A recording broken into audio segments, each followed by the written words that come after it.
Hey everyone, welcome to the latest edition of our appreciation series.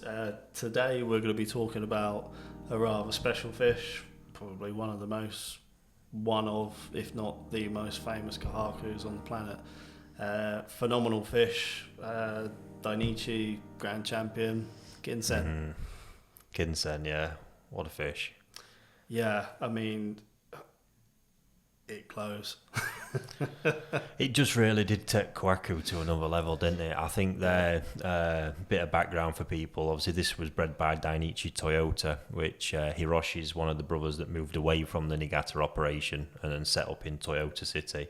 So he does carry, the original Dainichi lines, but some of his parent fish are quite different in style, and some of his fish do produce slightly different traits to the Niigata operation. Even far as what I've seen, his raising techniques being slightly different at times. But when this thing come along, I mean, there's not much beating that, is there? Take one out of a fish. 94 cm. Just insane. Not bad. No. I mean, the fukurin on the fish is just ridiculous. It's just Every bit of it. It obviously screams Dainichi. This is, for me, where it screams Dainichi there is the Benny.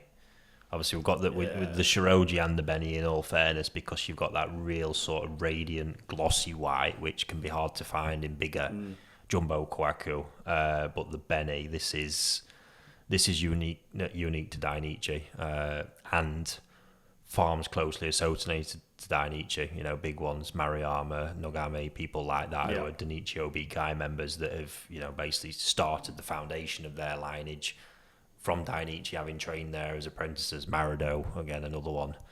But yeah, Kagura, another name to throw in, is the famous Dainichi fish that had the Benny, that basically is what you see in there, that luminous, almost false-looking red.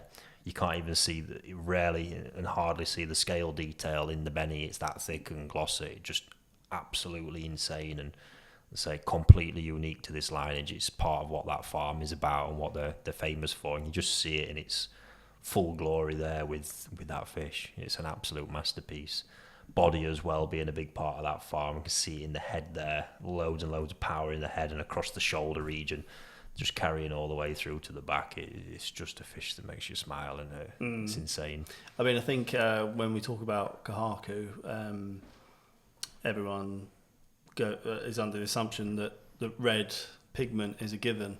No. But the ability to have this consistency and depth throughout multiple scales, let alone that second dan on the fish, travels for 70% of the distance of the fish. So I love, there's another Sakai Kohaku that I love as well, that just large Benny plates that are just uninterrupted, and then couple that with literally the most refined pattern outline you could get. I mean, everything else there, obviously adding to that as well, the refinement of the Kiwa and the Sashi is just, I don't think you get much closer to perfection than that.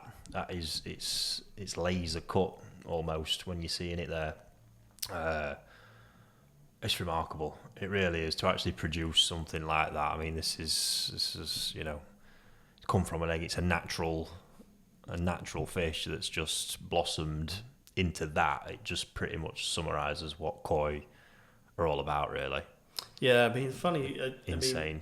I won't mention names. A hobbyist and someone on the judging circuit over the years has sort of said to me, you need to take emotion out of koi when you're looking at them, which I sort of, in my head, I was like, okay.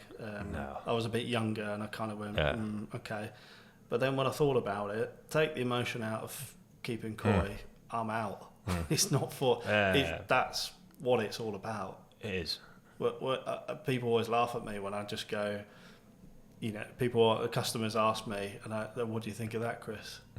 Yeah, it just makes me smile. It's a work of art, isn't it?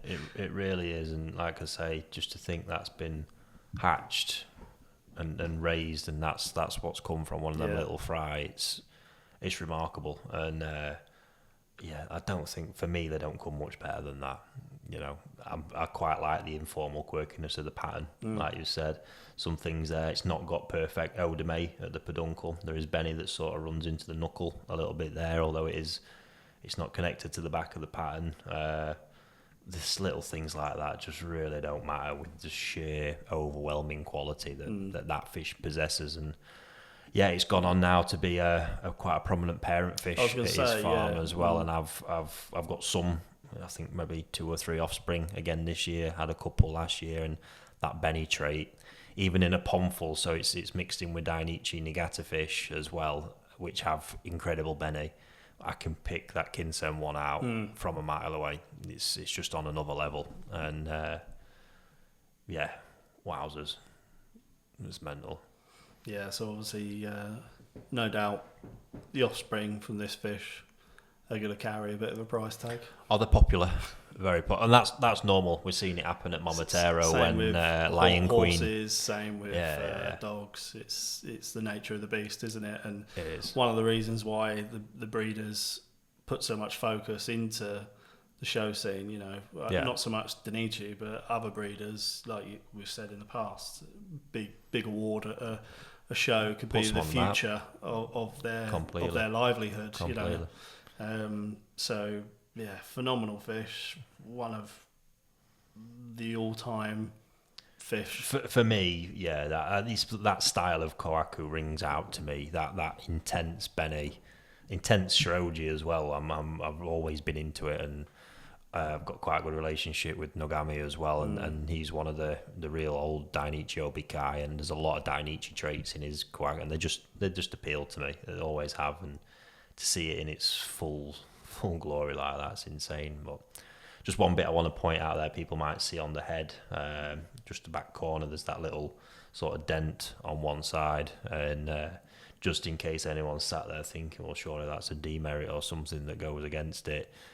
I think the first thing is, if that's the first thing you saw, yeah, you're not appreciating koi in the right way. First of all, you probably need to that along with the Odome comment and the small fleck of Benny to the gill plate. Silly things like, if that's what you're looking at and obsessing there, you need to go and take a long hard look in the mirror about how you're actually appreciating koi, to be honest, because it's about the qualities. That's what you should be seeing first, and just what everything there is just overwhelming with how good it actually is. So tough year that for anything else that rocked up trying to compete against it, to be fair. And there'll have been some bangers, but I couldn't have seen anything beating that. Superb. And nice for Hiroshi to win it as well. He's a great guy. So he's kind of been out there on his own to some extent, building that Dainichi Toyota operation up, and to win an award like that, really brother taking the limelight a lot of the time. Yeah, and it put him on a different trajectory. Even being a big brand name already, all of a sudden it's like, shit, he's really doing the business here. And that's off to him. Incredible fish.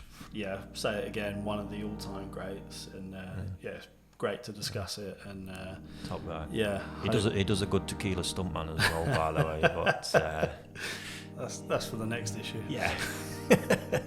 But yeah, magnificent fish.